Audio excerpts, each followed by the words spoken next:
filannoo marsaa torbaffaa Finfinneetti gaggeeffamuuf qaadhimamtoota paartii badhaadhinaa 162 ta'an haaraadhaan kan bakka buufaman yoo ta'u, paartichi qaadhimamtoota 154 dhiyeesse keessaa 96 kanneen kanaan dura dorgoman akka hin ta'in gabaafamee jira. Akka ragaaleen agarsiisanitti miseensota mana marii kanaan dura 60 keessaa namoota 58 qofaatu irra deebiin qaadhimummaan dhiyaatee jira. Kun jijjiirama guddaa hooggansa paarticha keessatti taasifame agarsiisa jedhamee jira. Aangawoonni olaanoon mootummaa federaalaa hedduun magaalaa Finfinneetti mana marii bakka bu'oota uummataaf akka dhiyaatan taasifamanii jiru. Isaan keessaa Ministeerri Dhimma Alaa Geediyoon Ximootiyoos, Ministeerri Fayyaa Dooktar Maqdas Daabaa fi Ministeerri Jallisii Dooktar Abrahaam Balaay isaan Finfinneetti dhiyaatan keessatti argamu. Akkasumas aangawoonni akka Daayireektara Inistituutii Artifishaal Intelligensii Dooktar Warquu Gaachanaa fi Komishinara Gumruukaa Dabalee Qaabataa dorgommiif qophaa'anii jiraachuu maddeen ifoomsanii jiru. Gama biraatiin aangawoonni beekamoon kanaan dura tajaajilaa turan tokko tarree qaadhimamtootaa keessaa hafanii jiru. Gorsaa Ministeera Muummee Daani'eel Kibrat filannoo bara kanaa irratti osoo hin dhiyaatin hafanii jiru. Bakka isaa Dooktar Lalisee Namee akka dorgomuuf jirtu odeeffannoon argame ni mul'isa.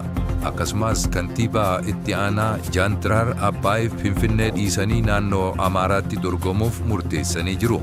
Namoonni akka Dooktar Siisaay Mangistee, Dooktar Kaasaa Dashaagar, Dooktar Liyaa Taaddasaa fi Daagmaawit Mogas qaadhimummaa keessatti osoo hin dhiyaatin hafanii jiru.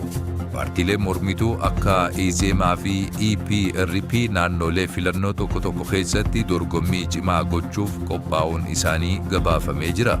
Hoogganaan paartii EZMA Iyyoob Masaafintii fi itti aanaan isaanii Nigaatuu Waltee bakka paartiin badhaadhinaa qaadhimamaa hin dhiyeessinitti dorgomaa jiru. Akkasumas Ababaaw Dassaaloo kanaan dura naannoo Amaaraa bakka bu'ee ture barana qindoomina paartii EPRP jalatti Finfinneetti dorgomuuf dhiyaatee jira. Qaadhimamtoota mana marii magaalaa Finfinneetiif dhiyaatan keessatti kantiibaa Adaanech Abeebee fi hooggantoonni biiroowwan biraa hedduunis dhiyaatanii jiru. Paartichi namoota ogummaa adda addaa qaban kan akka qindeessaa muuziqaa Kaamuzuu Kaasaa fi gaazexeessituu Bashaatuu Tolamaariyaam dhiyeessee jira. Walumaa galatti qaadhimamtoonni kunniin qotee bulaa, abbaa qabeenyaa fi barsiisota of keessatti kan hammatan yoo ta'u, Ambaasaadder Diinaa Muftiinis mana marii magaalaa Finfinneetti dorgomuuf galmaa'ee jira. Gabaasni kan BBC'ti.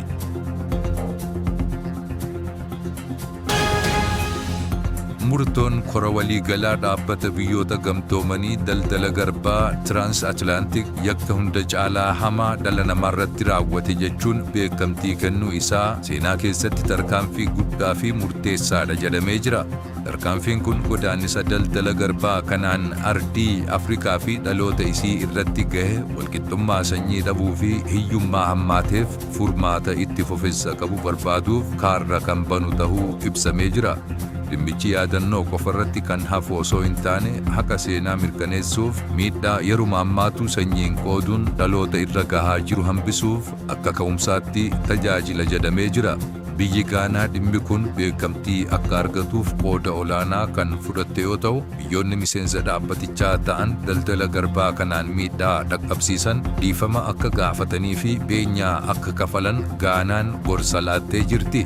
Yaada kana biyyoonni 123 kan deeggaran yoo ta'u, Ameerikaa, Israa'elii fi Arjentiinaan mormii isaanii sagaleen ibsatanii jiru. UK fi biyyoonni gamtaa Awurooppaa hedduu dabalatee biyyoonni 52 sagalee kennuurraa of qusatanii jiru. Murtoon kun akkuma murtoowwan kora waliigalaa kaanii humna seeraa hojiirra oolchuu qabaachuu baatus ilaalcha addunyaa qaruu fi xiyyeeffannoo uumuu keessatti iddoo guddaa qaba jedhamee jira. Beenyaan gaafatamaa jiru kun hooggantoota Afrikaatiif qabeenya buusuu osoo hin taane miidhamtootaaf haqa, barumsa, leenjii fi tajaajiloota garaagaraa deeggaruuf akka ta'e hooggantoonni Gaanaa ibsanii jiru.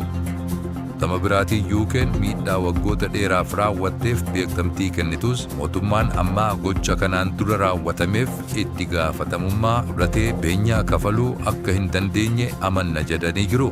Ameerikaan gama isiitiin yeroo gochisuun raawwatu seera idil-addunyaa duratti dhorkaa waan hin turiniif qabeenya bara ammayyaa namoota dhimma sanaan hidhata hin qabne irraa sassaabanii kafaluu akka mormitu beeksiftee jirti.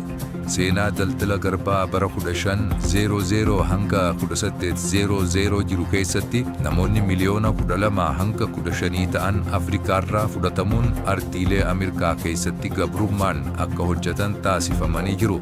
Karaa irrattis namoonni miliyoona 2 ol lubbuun isaanii akka darbe tilmaamni kennamee jira.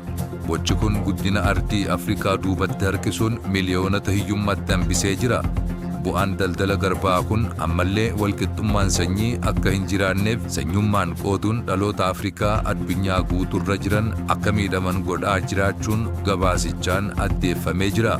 Beenyaa haqaa yaadni jedhu dhaadannoo gamtaa Afrikaa bara 2025 yoo ta'u, gamtaan biyyoota kolonii Biriitish duraanis dhimmicha irratti mariin akka taasifamu waamicha gochaa jirti. Murtoon seeraa kun daldala garbaa qofa osoo hin taane hambaaleen aadaa yeroo kolonii hataman gara biyya isaaniitti akka deebi'anis ajajni darbee jira. Gaanaan akka balbala biyya daldalli kun itti adeemsifamaa turetti haqa seenaa galmeessuu fi miidhaa namummaa irra ga'eef beekamtii barbaaduu isii kan itti fuftu ta'uun himamee jira. Murtoon kun miliyoonota daldala garbaan gidiraa arganiif ammallee loogii sanyii irra gahaa jiruuf akka mallattoo seenaatti kan galmaa'eedha jedhamee jira.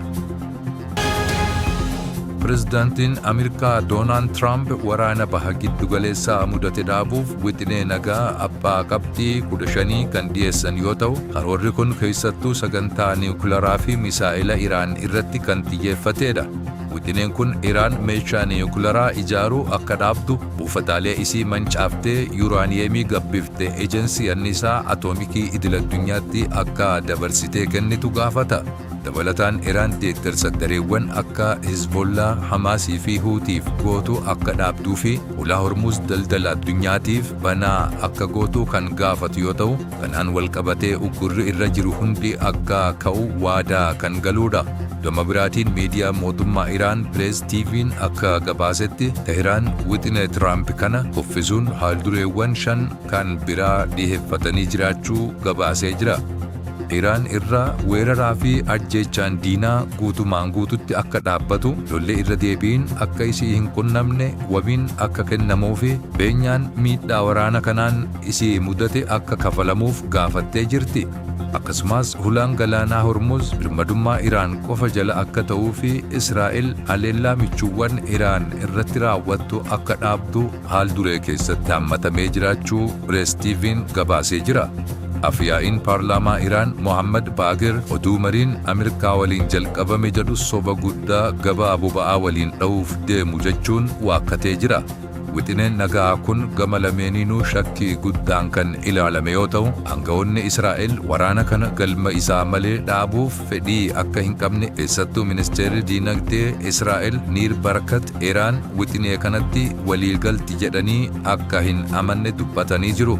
Yeroo mariin kun dubbatamaa jirutti Ameerikaan loltoota 10,000 lakkaa'aman gara naannichaatti ergaa kan jirtu yoo ta'u, kunis hulaa galaanaa Hormuuz humnaan banuuf yookaan bakkeewwan murteessoo to'achuuf yaalii taasifamu ta'uu akka danda'u tilmaamamaa jira.